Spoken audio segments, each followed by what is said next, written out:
வண்டிக்கு என்னல ஆச்சு? சோ இந்த வண்டிக்கு யாதுல கொமச்சிட்டு கிடக்கு. மாட்டிக்கினாரு ஒருத்தரு.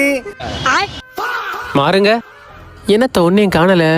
என்னல எம்ஜிஆர் சமாதியில காது வச்சு கேட்க மாதிரி கேட்டுட்டு இருக்க? எப்பா முந்தா 50 ரூபாய் பெட்ரோல் போட்டேன். சவத்தை அணக்கமே இல்ல. கோம்பையா 100 ரூபாய் பெட்ரோல் வாங்கிட்டு வரல, வண்டியை உலுக்கிட்டு கிடக்க 50 ரூபாய் போட்டுட்டு. ஓய் உம்மளை எங்கெல்லாம் தேடுது? அப்புறம் வீடை பூட்டிட்டு தலைமறவா நடு ரோட்ல தான் நிக்க அண்ணாச்சி. கண்டவனுக்கு ரூபாயில வண்டி வாங்குறது, அப்புறம் பைனான்ஸ் கட்டது இல்ல. இன்னைக்கு தான் கடைசி. சாயங்காலத்துக்குள்ள பணம் கட்டலன்னா வண்டி எடுத்து போயிருவேன். சரி அண்ணாச்சி.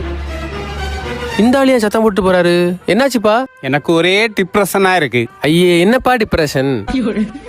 வாழ்க்கையில அவன் டிப்ரெஷன் தான் புலம்பிட்டு இருக்கான். ஆனா என்ன பத்தியலா எவ்வளவு போக்கஸா எவ்வளவு கரெக்டா பண்ணிட்டு இருக்கேன். அதெல்லாம் என்ன பார்த்து தெரிஞ்சிருங்க. மொத்தத்துல நம்ம செய்யற விஷயத்துல கவனமா இருக்கான். அவ்வளவுதான், நம்மள முடிச்சு விட்டீங்க போங்க. அடப்பே